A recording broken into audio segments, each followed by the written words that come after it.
할렐루야. 성가대 찬양 감사를 드립니다.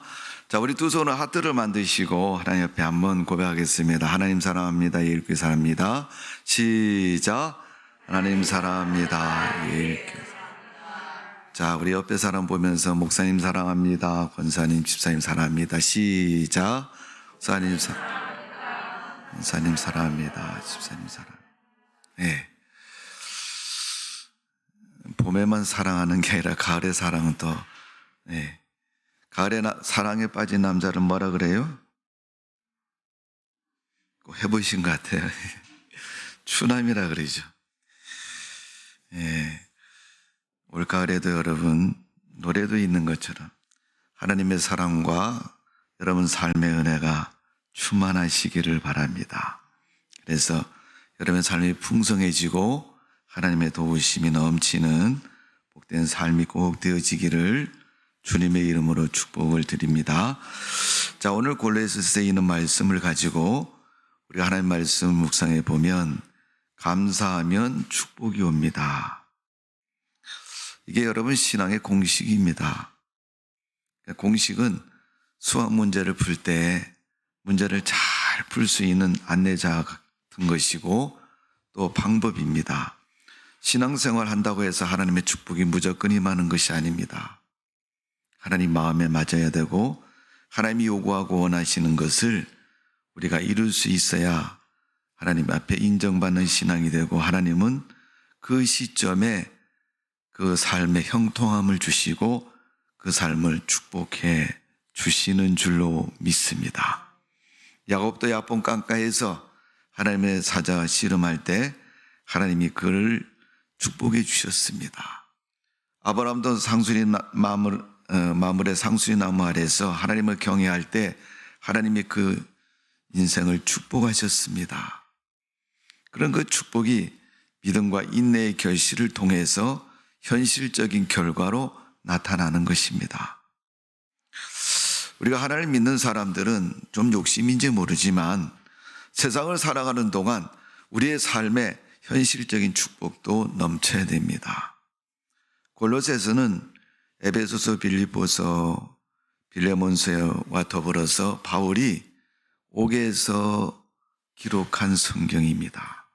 그래서 옥중서신이다 이렇게 얘기를 하는데 바울이 여러분 옥에 있는데 뭐 그렇게 좋은 일이 있겠어요 여러분. 일단은 잘했든지 잘못했든지 감옥에 갔다는 것은 여러분 본인에게도 많은 사람들에게도 치명적인 모습으로 보이는 겁니다. 여러분. 저 사람이 뭘 잘못했기에? 오늘 여러분 어느 집에 뭐가 있는지 다 알 수 있는 조그만한 동네에 사람들이 서로 삶을 나누고 교제를 나누며 살다가 오늘 여러분 경찰서에서 와서 그 사람을 붙잡아갔다. 그럼 다 궁금하죠. 저 사람 왜 잡혀갔지? 뭘 잘못했지? 뭔 나쁜 짓 했나? 그런 생각으로 가득 차는 것을 볼 수 있습니다. 사도 바울이 감옥에 있을 때 여러분 예수 믿게 하는 것 때문에 교회를 세운 것 때문에 하나님의 복음을 전해서 전도했기 때문에 여러분 감옥에 갇힌 것입니다. 그런 사도 바울이 깊은 감옥에서 나오지도 못하고 서 있는 그런 모습 속에 성도들에게 편지를 썼습니다. 여러분 감옥에서 하는 일이 뭐겠습니까?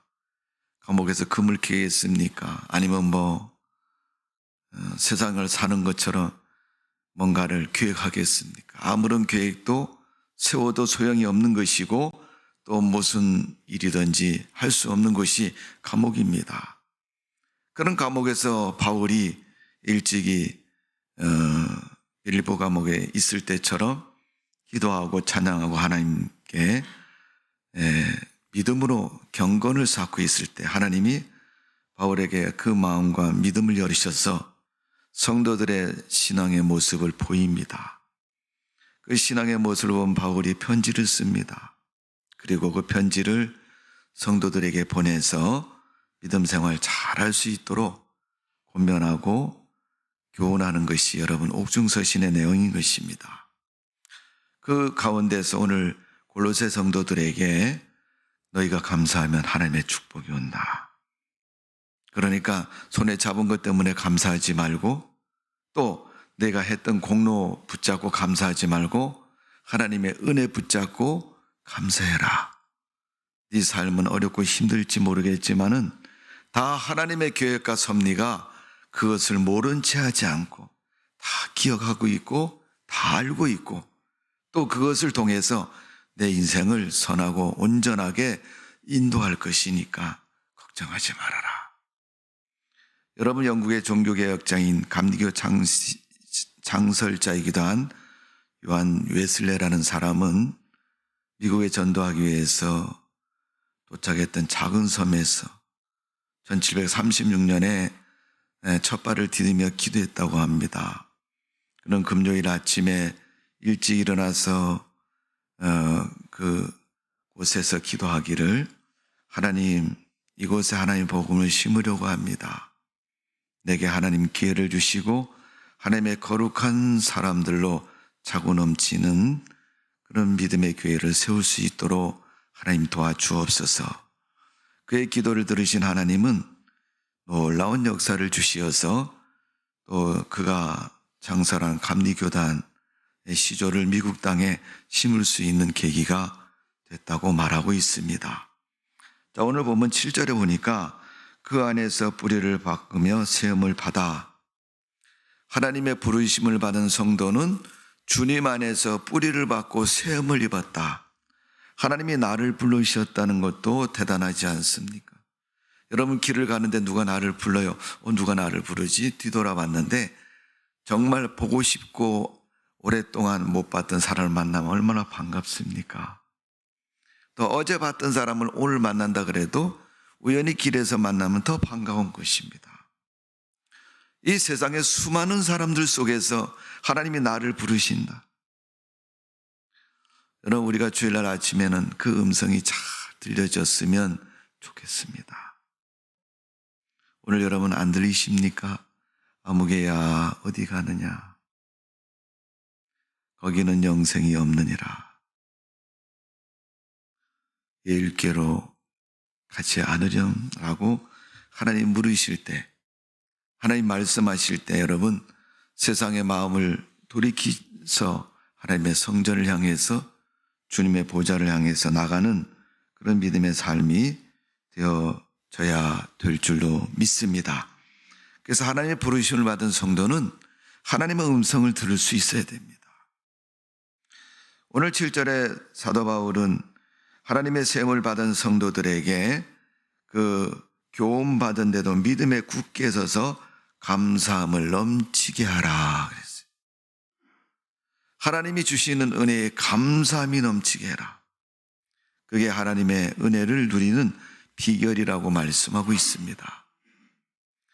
여러분, 세상에는 우리 집 마당에 비가 올 때 다른 집 마당에도 비가 옵니다.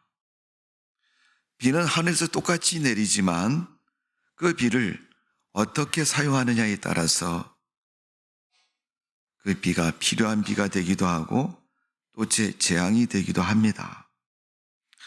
오늘 우리가 세상을 살아가는 삶 속에서 하나님이 주신 것을 어떻게 받느냐에 따라서 우리의 삶은 달라지는 것이고 우리의 삶의 결과는 분명히 다른 것입니다. 감사는 하나님께 나가는 관문이라고 다윗이 고백을 했습니다. 다윗은 시편 100편 4절에 감사함으로 그 문에 들어가며 찬송함으로 그 궁전에 들어가서 그에게 감사하며 그 이름을 송축할지어다. 그렇게 신앙을 고백했습니다. 감사하면 하나님의 그 궁전의 문이 보인다는 거예요. 아무리 기도해도 아무리 열심히 교회를 다녀도 이것은 도무지 하나님의 뜻이 무엇인지를 알지 못하겠다고 생각이 되어지면 그때 한번 감사하십시오. 하나님의 은혜를 마음에 담아서 그 하나님께 감사할 때 하나님은 그 인생을 축복해 주시는 줄로 믿습니다. 찬송가에도 있지 않습니까? 부름받아 낯선이면, 그렇게 하나님의 부름에 대해서 화답하는 찬송처럼 오늘 우리가 감사함으로 주님의 부르심에 찬송하는 또 화답하는 그런 믿음이 되어져야 될 줄로 믿습니다. 하나님 부르실 때 대답하는 것, 그걸 뭐라 그래요? 감사라고 얘기하는. 하나님께 나가는 문은 감사하는 사람에게 보여지는 것이고 열려지는 겁니다. 사도 바울이 하나님을 다메섹에서 사도행전 9장에 보면 만났습니다. 근데 혼자 가다 만난 게 아니라 자기가 데리고 다니는 군인들도 있고 또 함께하는 사람들이 많이 있었습니다. 근데 그 많은 사람들 속에 바울의 귀에 들린 사람, 바울의 소리가 들린 것은 다른 사람이 아니라 자기 본인만 듣게 되는 것을 볼 수 있습니다. 마치 여러분 갑자기 경련을 일으키는 것처럼 하나님의 음성을 듣고 혼미해서 쓰러지는 그 바울이, 눈이 멀어진 바울이 하나님의 음성을 듣고 그 음성에 그의 생체적인 변화가 일어났고 심령의 변화가 일어난 것을 볼 수가 있습니다. 성도 여러분, 대부분 많은 사람들이 신앙의 반응이 둘 중에 하나입니다. 생체적인 반응이 먼저 오는 사람이 있고 또 마음적인 심령적인 반응이 먼저 오는 사람이 있어요. 여러분 어떤 것이 더 좋은 것 같아요? 예? 내 삶의 형편이 믿음으로 살지 않으면 안 될 만큼 변화가 있어서 믿음으로 서는 것이 좋아요? 내가 하나님의 은혜에 감동이 와서 내 마음속에 하나님을 믿어야 되고 하나님을 따라야 되겠다는 의지적인 결단을 가지고 주님을 따라가는 것이 좋습니까? 좌우지간 어떤 모습이든 우리가 주님을 따라가는 그러한 믿음의 모습으로 살아야 됩니다. 그게 그리스도인이고 하나님은 그 인생을 축복하시는 거예요. 이것도 저것도 아니면 하나님이 복을 주시어도 복된 것이 되지 못합니다. 똑같이 하늘에서 비가 내려도 유익된 사람이 있는가 하면 해가 되는 사람이 있는 것처럼 소금 장수와 우산 장수의 이야기가 있지 않습니까, 여러분? 오늘 내리는 비가 내게 감사한 것은 그 감사로 인해서 모든 것이 형통하고 선하고 아름다운 것으로 열매 맺어지기 때문에 그런 것입니다. 다윗은 늘 어려움과 고통 속에 있을 때가 많이 있었습니다. 그래도 그런 늘 감사하는 것은 오늘 하루 주님의 은혜 속에 지내왔다는 것을 감사했고 그런 삶이 하루하루 1년 또 10년, 20년 이렇게 지나면서 그가 아무런 장애 없이 하나님 앞에 예배를 드리고 믿음을 가지고 하나님을 경외할 수 있는 왕이 되는 그 순간까지 하나님이 그를 인도하셔서 감사가 넘치도록 축복해 준 것을 볼 수 있습니다. 다윗의 아들인 솔로몬은 아버지인 다윗만큼 왕이 되는데 어려운 과정을 겪지 않습니다. 참 편하고 수월한 그런 과정을 가는 걸 볼 수 있습니다. 대부분 우리나라 여러분 신앙의 역사도 그렇잖아요. 선교사를 통해서 복음이 이 땅에 들어왔을 때 얼마나 모진 핍박 속에서 교회들이 하나님의 사람들이 믿음을 지켰습니까? 그런 후세들은 2세, 3세들은 그렇지 않습니다. 그러니까 여러분 우리가 생각할 때 그렇잖아요. 나는 이렇게 힘들고 어렵게 신앙생활을 했는데 내 자식은 편하고 더 잘할 수 있을 거야. 네. 그래요, 안 그래요? 답은 가봐야 합니다. 그때 그 자식 세대에 가봐야 알아요. 자식이 믿음을 잘 지켜야 되는데 그렇지 못해서 그 믿음이 이어지지를 못할 때가 참 많습니다. 오늘 다윗이 감사함으로 하나님의 궁전의 문을 보고 주님 앞에 가는 것처럼 우리 삶에 어려움도 있고 힘든 것도 있고 또 고통의 문제가 있을지라도 그 속에서 감사하는 믿음을 가지시기를 바랍니다. 골로새 교회 성도들과 초대교회 성도들이 바울의 편지를 받고 눈물을 흘리면서 읽습니다. 우는 이유는 바울이 감옥에 있다는 사실 때문에 우는 것일 것이고 또 내용을 읽어보니까 내용이 뭐예요? 얘들아 감사해라. 김집사 감사해. 이 목사 감사해. 김장로 감사해. 그런 내용이거든요. 감옥에 있는 바울을 생각하면서 자기는 감옥에 갇혀서 감사한다니 어떻게 감사할 수 있을까?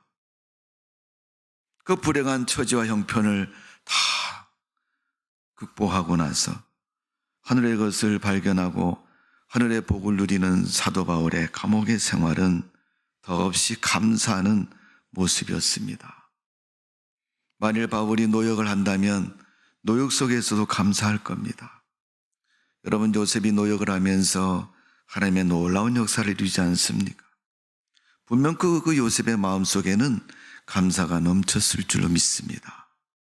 그러니까 여러분, 그 감사가 나중에 형도 이기고 바로왕도 이기고 다 이기잖아요. 성도가 세상을 살아가는 힘의 원천은 뭐예요? 주먹의 힘이 아니고 지식과 세상적인 배경의 힘이 아니고 하나님 주신 믿음의 힘, 성령의 힘으로 반드시 이길 줄로 믿습니다.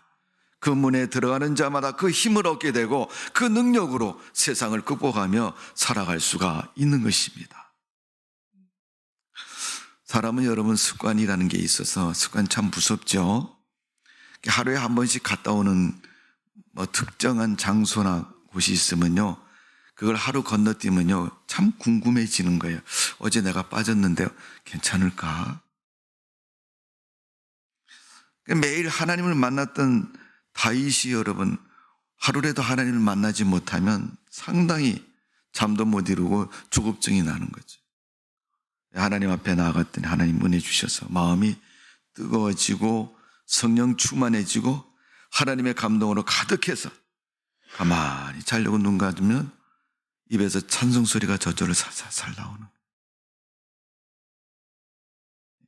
그 찬송을 콧노래 부르듯이 부르면서, 시편에 보면 하나님 말씀을 읊조은다고 그러잖아요. 그럼 노래로 승화시켜서 부르는 찬송 아닙니까? 그러니까 다윗이 눈을 감으면 하나님에 대한 찬양이 저절로 입에서 나오는 거예요. 그 하나님의 은혜를 받으니까 그렇게 되는데, 은혜를 받지 못한 그 찬송이 딱 끊어져 버리는 거예요.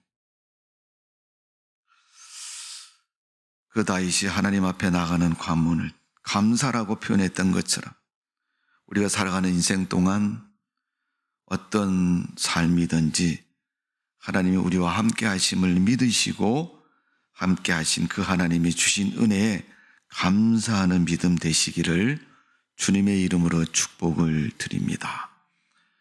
바울은 오늘 본문에서도 말씀하지만 그 감사를 그렇게 말하고 있습니다. 빌립보서 4장 6절에 보니까 아무것도 염려하지 말고, 염려 사실 안 하는 건 불가능하죠. 그런데 바울은 그렇게 표현한 거죠. 왜? 감사가 크면 염려가 작아지기 때문에 그렇습니다. 이건 마음에 자리 잡은 상대적인 원리인 거예요, 여러분. 마음에 무엇을 많이 담고 있냐에 따라서 생각도 방향도 그쪽으로 설정이 되는 거거든요. 아무것도 염려하지 말라 그랬는데 염려가 있는데 염려를 안 할 수 있습니까? 그래도 염려하지 말라는 거예요. 믿음이 크면 염려가 줄어든다는 겁니다. 오직 모든 일에 기도와 간구로 너희 구할 것을 감사함으로 하나님께 아뢰라. 빌립보서 4장 6절에 말한 것처럼 우리의 믿음이 커지고 커져서 염려도 이기고 근심도 이기고 믿음이 뭘 이겨요? 너희 구하는 것도 감사함으로 하게 된다. 감옥에서 감사하며 기도하는 바울의 모습을 성도들이 보면서 눈물 흘립니다. 감옥에 있는 자체도 불쌍하지만은 그 감옥에서 하나님께 감사한다고 이렇게 편지를 써서 우리 편하고 좋은 세상을, 자유로운 세상을 사는 우리에게 바울의 그 서신이 위로와 기쁨이 되기 때문에 오늘 하나님은 어려움 속에 빠진 저희들에게 감사하기를 원하고 계십니다. 하나님에 대한 믿음을 갖기를 원하고 계십니다. 그럼 그 마음에 하나님의 은혜를 기름 부으셔서 감사의 마음이 되게 하시고 기쁨의 삶이 되도록 축복해 주시는 줄로 믿습니다. 다윗이 시편 50편 14절에 보면 감사로 하나님께 제사를 드리며 지극히 높은 자에게 내 소원을 갚으며 환난 날에 나를 부르라. 내가 너를 건지리니 내가 너를 영화롭게 하리로다. 아주 좋은 최고의 인생을 만들어 주시겠다는 겁니다. 감사가 있는 부르짖음에는 하나님이 환난도 물러가게 하시고 고통도 이기게 하시고 어려움도 승리할 수 있도록 축복해 주시는 줄로 믿습니다. 여러분, 세상에서 가장 좋은 기도는 감사의 기도입니다. 하나님은 그 기도가 되어지기를 바라고 있는 겁니다. 크게 못하면 작게라도 하나님 감사합니다 라고 믿음을 고백할 수 있는 우리의 신앙 되시기를 주님의 이름으로 축원합니다. 감사로 살아가는 인생은 하나님이 책임져 주시는 인생이고 그 인생을 허락해 주시고 복되게 인도하는 인생이 된 줄로 믿습니다. 오늘도 여러분 감사의 믿음 되시고, 감사라는 말은 히브리 원어에는 베라크라는 단어로 사용합니다. 이 말은 축복이다 이렇게 얘기해요. 그 감사라는 것은 내가 하나님의 축복을 받았습니다 라고 고백하는 겁니다. 그래서 시편 116편 12절의 말씀을 보면 하나님께서 여호와께서 내게 주신 모든 은혜를 무엇으로 보답할꼬, 내가 구원의 잔을 들고 여호와의 이름을 부르며 주께 감사제를 드리겠나이다 이렇게 고백을 했어요. 여러분, 레위기에 보면 감사제란 제사가 있어요. 세 가지가 있잖아요, 여러분. 네. 다투었을 때 화목하는 감사, 또 우리가 소원을 갖고 있을 때 소원하는 감사, 내가 또 하나님 앞에 은혜 주셔서 은혜 받음에 감사하는 감사, 이런 감사가 감사제에 속해 있는 내용입니다. 그래서 다윗이 시편에 고백했던 것처럼 감사하는 자가 여호와의 이름을 부르면, 그 제사를 드리면 하나님 무엇이든지 은혜 주시고 그의 삶을 축복해 주시는 줄로 믿습니다. 제가 지난주에 잘 되었으니까 감사하자 그렇게 말씀을 드렸는데, 그 누가복음 17장에 보면 10명의 문둥병자가 예수님을 만나서 문둥병이 고쳐지죠. 제사장에게 보이러 가는 도중에 문둥병이 다 났습니다. 그 중에 한 사람 사마리아인이 예수님께 와서 무릎 꿇고, 예수님, 내 병을 고쳐주셔서 정말 고맙습니다. 그때 예수님이 그 사람에게 물어보죠. 9명 어디 갔느냐? 10명 중에 그 한 사람 빼고 9명 어디 갔느냐고 물었던 것입니다. 예수님 묻는 것은 그 9명 어디 갔느냐 책망하기 위해서 묻는 게 아니라 그들은 감사하지 않음을 그 한 사람에게 말씀하고 있는 겁니다. 너는 문둥병 고침받은 것에 대해서 은혜를 생각하고 기쁨으로 여기고 예수님께 와서 예수님 나에게 이렇게 해주셨으니까 정말 고맙습니다라고 고백하는 그 믿음, 그 믿음에 대해서 예수님은 내 믿음이 너를 구원하였다. 그가 영혼도 구원하지 않습니까? 여러분, 우리가 세상을 사는 동안 내가 결혼식 할 때 내 반려자와 함께 결혼식장에서 서약한 혼인 서약보다도 사실 더 중요한 서약은 믿음의 서약입니다. 세례 받을 때 서약하지 않습니까? 직분 받을 때 서약하지 않습니까? 또 교회 목사님이 바뀔 때, 담임 목사로 추대할 때 서약하지 않습니까? 우리는 믿음의 서약이 더 중요하다는 것을 알아야 됩니다. 근데 세상을 살면서 친구와의 약속도 잘 지키는 사람, 하나님과의 약속을 잘 안 지키는 사람 많아요. 오늘 여러분, 이 감사에 대한 축복, 예수님께서 그 문둥병자 사마리아인 한 사람에게 약속하시고 말씀하신 것처럼 그 믿음의 서약, 그 마음 속에 변치 않고 하나님 날아가는 그날까지 그는 그 마음 속에 그를 하나님의 은혜를 간직하고 있었을 겁니다. 감사했던 이 한 사람이 구원도 받고 예수님께 인정받는 그런 믿음 된 줄로 믿습니다. 사람이면 은혜를 알아야 사람이라고 말합니다. 짐승은 먹을 것을 충정하면 세월에 따라 때를 따라서 움직입니다. 그래서 먹이가 많은 곳에 짐승들이 많이 모이는 거예요. 사람들도 세상을 살보면 꼭 그러한 무리와 비슷할 때가 많아요. 먹을 것이 많고 유익된 것이 많으면 사람들이 많이 모입니다. 그러나 그 먹는 것이, 그 유익된 것이 바르고 온전해졌으면 참 좋겠습니다. 그랬던 것도 세상에 많기 때문에 여러분 아무거나 이것저것 주워 먹으면 배탈도 나고 사고도 나게 돼 있는 겁니다. 우리는 그렇게 되지 않고 하나님이 주신 은혜 속에 살게 해주셔서 하나님의 축복 속에 그 삶을 누릴 수 있기 때문에 감사하는 거죠. 가나안 땅에서 감사했던 아브라함이 가뭄과 기근으로 인해서 삶의 환경이 나빠지니까 애굽으로 내려가서 여러분 위기 속에 처할 때 하나님이 아브라함에게 나타나서 야 이놈 너 여기서 뭐하냐? 왜 여기 왔느냐? 내가 가지 말라 그랬는데 왜 왔냐? 이렇게 말씀하시지 않았어요.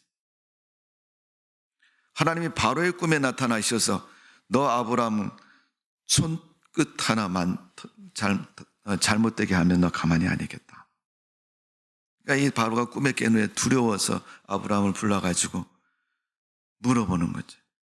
야, 내 동생이 정말 동생이냐? 이렇게 물어보잖아요. 사라를 물어봤을 때 그가 솔직히 대답을 하죠. 아니, 동생이 아니고 내 마누라인데 솔직히 말해서 좀 이쁘게 생겼잖아요. 내 마음속에 두려움이 찾아와. 나 이방인 땅에 오면서 내 마음속에 두려움 때문에 우리가 남매간으로 얘기하기로 약속을 하고 그렇게 대답했다. 이 사실을 안 바로가 은금을 다 싸가지고 아브라함에게 가나안 땅으로 도로를 돌려보냅니다. 하나님은 위기 속에서 그를 지켜주셨고 그와 함께 하셨습니다. 그게 믿음의 사람의 삶의 모습이고 하나님이 믿음을 지키는 사람에게 주시는 은혜인 것입니다. 우리가 세상을 사는 동안 어렵고 힘들고 위기 속에 빠져도 하나님은 신앙의 사람과 함께 하시고 그를 축복해 주시는 줄로 믿습니다. 애굽 사람들의 삶의 기본적인 패턴은 뭔지 아세요, 여러분? 그 사람들은 돈으로 다 해결하는 사람들이에요. 돈으로. 나일강의 풍요와 비옥함을 가지고 얻은 재물을 가지고 여러분 돈으로 다 해결하는 사람. 출애굽할 때도 이스라엘 백성이 은금 많이 쌓았고 나왔죠. 아브라함 때도 여러분 아브라함에 갔다 은금 많이 가지고 나왔죠. 하여간 거기만 가면 그런 일들을 성경은 기록하고 있습니다. 어쨌든 여러분 감사함은 하나님의 축복이 우리의 삶의 현실로 이루어지는 길이고 시작이라는 것을 분명히 기억하시고 내가 오늘 감사하면 내일 축복이 있다는 사실을 기억하시고 오늘 여러분 삶의 형편이 어떻든 여러분의 모습이 어떤 모습이든 감사하는 믿음 되어지기를 주님의 이름으로 축원합니다. 이번 11월 달에 여러분 감사를 많이 하십시오. 이스라엘 백성들이 광야에서 재앙을 받을 때마다 한 일은 원망과 불평이었습니다. 원망과 불평이 있을 때마다 사람들이 죽었고요. 광야길이 고되고 힘들었습니다. 그래도 하나님은 기본적으로 불과 구름 기둥으로 그들을 인도하셨어요. 그리고 만나와 생수로 그들을 먹이셨습니다. 신명기 8장에 하나님이 이스라엘 백성에게 그렇게 얘기를 하고 있잖아요. 내가 광야길을 너희로 하여금 가게 한 것은 8장 3절입니다. 너희를 낮추고 하나님을 잊지 않고 조상들보다 더 좋은 은혜를 주시기 위해서 그렇게 했다. 그러니까 광야에서만 그들이 만나를 먹었는데 이건 조상들도 못 먹은 거예요. 그들을 광야에서 낫게 하신다는 거예요. 겸손해야지 믿음의 은혜를 받을 수 있기 때문에 좀 은혜 받으면요 교만해져 가지고 머리 탁 세우고 그 다음에 하나님을 잊어버리잖아요. 세상으로 가버리잖아요. 사업을 해도 어렵게 할 때는요, 기도밖에 없다고 여기지만 조금 사업의 형편이 나아지면요, 그 다음에 사람 만나느라 바빠요. 비즈니스 하느라고. 골프 치러 가고 바빠요. 네. 우리 밑에 3층에 골프장이 있는데 기도 많이 해주세요, 여러분. 어떻게 기도할지는 여러분 생각해서 기도하시고, 그럼 우리가 이 비즈니스 하느라고 바빠요. 물론 유대관계도 중요하죠. 그러나 길을 열으시는 분은 하나님이십니다. 좀 더 우리가 성공해서 여러분 골프나 이런 비즈니스 단계를 뛰어넘으면요, 대기업끼리 경쟁 속에서 자기들끼리 어떤 패턴이 있어서 수준을 맞춰 나가느라고 신앙은 돌아보지도 않습니다. 하나님이 사울보다 다윗을 사랑하는 이유가 뭔지 아십니까? 죄를 지으면 빨리 회개했기 때문에 다윗을 더 좋아하셨고요. 사울은 변질이 됐습니다. 그러나 다윗은 변질되지 않습니다. 성전을 지을 때 짓고 싶어서 그렇게 기도했는데 하나님이 내 아들이 지을 거다고 이렇게 말씀하셨어요. 다윗은 준비하고 인생을 마쳤습니다. 솔로몬이 성전을 아름답게 짓습니다. 모세가 여러분 광야길을 마치고 요단강 편에서 가나안 땅을 내려다보면서 하나님이 너는 요단강을 건너지 못하고 이곳에서 인생을 마감하겠다. 여호수아에게 모든 것을 인정하고 또 하도록 도와주고 모세는 비스가 산에 올라서 그 인생을 마감합니다.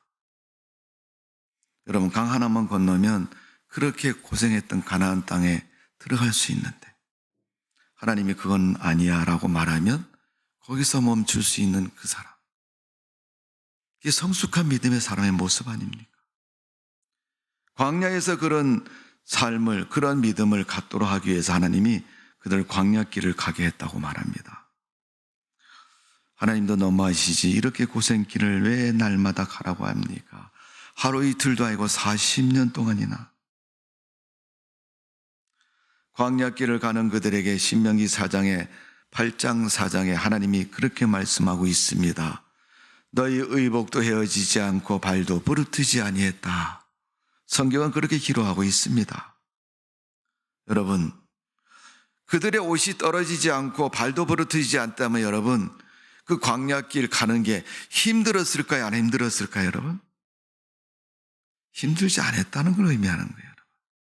충분히 하나님이 가실 수 있도록 그 길을 안전하고 편하게 인도하셨다는 거예요. 그럼에도 여러분 신명기, 출애굽기, 레위기 보면 여러분 그 광야에서 일어난 원망과 불평이 가득한 거예요. 신명기 8장 7절에 보니까 아름다운 땅 가나안 땅에 이르게 하신다, 그렇게 약속을 하셨습니다. 그들에게는 미래의 목표가 있는 땅이었고 축복에 약속되어 있는 땅이었습니다. 그 땅을 표현할 때 성경은 젖과 꿀이 흐르는 땅이라고 말하고 있습니다. 그 땅에는 이미 7족속이 살고 있는 땅입니다. 근데 그들이 받은 그 땅에서의 축복하고 비교될 수 없는 만큼 이스라엘 백성들이 가나안 땅에서 받은 축복은 더 엄청난 축복을 받은 것입니다. 성도 여러분, 감사는 여러분 언어에 뭐라고 해요? 축복이라는 의미를 가지고 있다 그랬어요. 우리가 감사하는 신앙을 가졌을 때 누가복음 17장에는 그 한 사람 사마리아인이 예수님을 찾아와서 예수님 내 병을 고쳐주셔서 감사합니다. 그건 누구든지 다 할 수 있는 감사예요.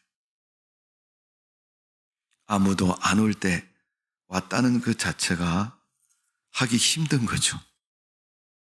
남들이 다 하는 거 같이 하는 거는 여러분 쉬운 거예요. 그러나 남들이 하지 않는 거, 나만의 믿음을 위해서 주님 앞에 서기 위해서 내가 한다는 건 쉬운 일이 결코 아닙니다. 물론 오늘 여러분 감사가 쉬운 것은 아닙니다. 그래서 바울이 7절에 그렇게 말하고 있는 거예요. 그 안에서 뿌리를 박으며 샘을 받아 교훈을 받은 대로 믿음에 굳게 서서 감사함이 넘치게 하라. 하나님이 주신 은혜에 대해서 우리가 감사할 수 있어야 된다는 거죠. 성도 여러분, 반드시 기억하십시오. 내가 감사할 때 내 인생의 축복은 시작이 된다. 내가 감사할 때 내 믿음의 문이 보여진다는 겁니다. 감사할 때 내 신앙의 시작이 되는 거예요. 사도행전 16장에 보니까 바울과 실라가 감옥에 갇혔습니다. 감옥에서 찬송하고 감사 기도를 하니 옥문이 열려졌습니다. 사도행전 16장 26절에 보니까 문이 활짝 열렸어요. 감사는 하나님의 기적을 나의 삶의 축복으로 만드는 비결이고 시작인 것입니다. 감사는 우리 인생의 문제 해결의 시작인 것입니다. 감사는 우리를 구원하는 하나님의 큰 축복이라는 사실을 다시 한번 기억하시고, 감사의 달인 11월 달에 여러분의 믿음이 감사의 믿음 되셔서 하나님께 영광 돌리는 모습 되시기를 주님의 이름으로 축원합니다. 기도하겠습니다. 고마우신 하나님, 작은 것을 먹어도 감사하고 믿음으로 주님 바라봅니다. 큰 것으로 허락해 주시는 줄로 믿습니다. 스펄전 목사님은 설교할 때 별빛을 보고 감사했더니 달빛이 주어졌고, 달빛을 보고 감사했더니 밝은 햇빛이 주어졌다고 고백했습니다. 하나를 감사하니 열이 생기고, 열을 감사하니 백이 생기고, 백을 감사하니 만이 생기는 것처럼 우리 인생 전체가 하나님의 은혜로 가득 차게 해주시고 하나님의 은혜로 충만케 하여 주옵소서. 오늘 감사하면 내일의 문제는 저절로 해결될 줄로 믿사오니 그런 소망과 믿음을 가지고 오늘 감사하는 우리의 믿음 되게 하여 주옵소서. 잘 되었으니 감사하고, 또 어렵고 힘드니까 감사했더니 문제가 해결되고 우리 인생이 평탄해진 것처럼, 감옥에 있는 사도 바울이 감사하라고 말했던 것처럼 우리는 감옥이 아니고 편하고 좋은 세상을 살면서도 감사하지 못하는 부끄러운 모습 발견하게 해주시고 감사할 수 있는 믿음 되게 하여 주옵소서. 예수님의 이름으로 기도하옵나이다. 아멘.